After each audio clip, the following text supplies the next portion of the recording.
Kindly subscribe this channel for more educational content. About the writer. Chinua Achebe. Full name, Albert Chinua Lumogu Achebe. Date of birth, November 16, 1930. Place of birth, Ogadi, Nigeria. Died, March 21, 2013, aged 82, Boston, USA. Nationality, Nigerian. Profession, novelist, poet, essayist, professor. Languages, English, primary, Igbo, spoken. Major works, Things Fall Apart, 1958, No Longer at Ease, 1960.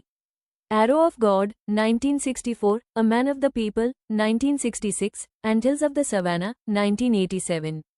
Short stories or essays, Girls at War and Other Stories, The Trouble with Nigeria, 1983, Home and Exile, and Hopes and Impediments. Poetry, Beware, Soul Brother, Christmas in Biafra and other poems dealing with war and human suffering. Awards and Honors, Man Booker International Prize, 2007. Commonwealth Poetry Prize St. Louis Literary Award. Over 30 honorary doctorates from universities like Harvard, Dartmouth, and the University of London. Legacy, Chinua Achebe is known as the father of African literature in English. He challenged Eurocentric narratives and reshaped global understanding of Africa through authentic African voices. His works remain foundational texts in African studies, post-colonial literature, and world literature curricula globally. About the novel title, Things Fall Apart. Author, Chinua Achebe. Published, 1958. Setting, pre-colonial and early colonial Nigeria, late 19th century. Genre, historical fiction, tragedy. Structure, 3 parts, 25 chapters. Main characters: Okonkwo, the protagonist, a respected Igbo warrior and farmer known for his strength and pride. Unoka, Okonkwo's father, seen as lazy and weak. Noe, Okonkwo's son, sensitive and later converts to Christianity. Ekwefi, Okonkwo's second wife, mother of Izinma.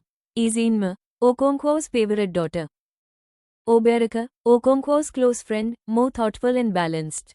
Aikimifing, a boy from another village given as reparation, raised by Okonkwo's family. Mr. Brown, kind Christian missionary. Reverend Smith, harsh and intolerant missionary who replaces Mr. Brown. District Commissioner, a British colonial official, representing imperial authority. Summary. Part 1. Traditional Igbo life. The story begins in Umuofia, a strong Igbo village. Okonkwo is a successful man who wants to rise above the shame of his father's failure. He is harsh, masculine, and obsessed with strength. The village receives Aikimifing, a boy from a neighboring clan, as a peace settlement. He lives with Okonkwo's family for 3 years and bonds with Noe. Despite warnings, Okonkwo kills Aikimifing to avoid looking weak. This causes tension with Noe. During a funeral, Okonkwo accidentally kills a clansman and is exiled for 7 years to his mother's village, Mabanta, for committing a female, unintentional, crime. Part 2. Exile and Missionaries. In Mabanta, Okonkwo tries to maintain his pride. Meanwhile, Christian missionaries arrive in Umuofia and Mabanta. They start converting outcasts and marginalized people first, including Okonkwo's son Noe, who breaks ties with his father.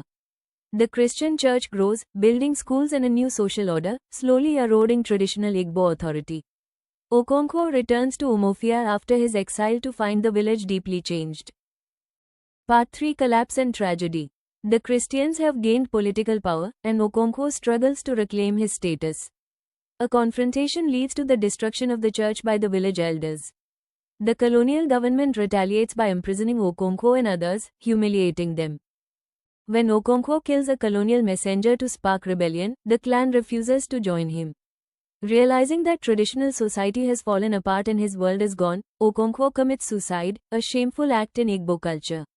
The district commissioner comments coldly on how Okonkwo's story could be a mere paragraph in his book on Africa. Themes and Analysis. 1. Tradition vs. Change. The novel contrasts Igbo traditions with the colonial, Christian values. Okonkwo represents rigid traditionalism, while the missionaries represent change and disruption. The clash shows the fragility and complexity of cultures when confronted with imperial power. Masculinity and Pride. Okonkwo defines masculinity by violence, stoicism, and dominance. His fear of weakness, like his father's, leads to emotional repression and harshness, causing familial and personal destruction. Fate and Free Will. The title comes from Yeats' poem The Second Coming and reflects how Okonkwo's world collapses, despite his efforts to resist. The novel questions how much control people have over their fate in a time of social upheaval. Colonialism and Power. HAB presents colonialism as a force that undermines community bonds, using religion and government to dismantle indigenous culture. Mr. Brown uses dialogue, while Reverend Smith and the district commissioner use force. Identity and alienation. Characters like Noe struggle with their identity between traditional beliefs and modern, Christian, values. Okonkwo becomes isolated by his refusal to adapt, and Noe by his inability to conform. Narrative style. HAB uses a third-person omniscient narrator, interspersed with Igbo proverbs, folk tales, and oral traditions. He uses simple, clear English to authentically reflect African storytelling and avoid colonial literary elitism. Significance and legacy. Things Fall Apart is often considered the first major African novel in English to present an authentic African perspective. It was a rebuttal to racist portrayals of Africans in Western literature, like Joseph Conrad's Heart of Darkness. The novel is a cornerstone in post-colonial literature, taught in schools worldwide, and has been translated into more than 50 languages. Viewer, kindly subscribe this channel. Share this video to your pioneers. Comment your feedback. Thank you for watching.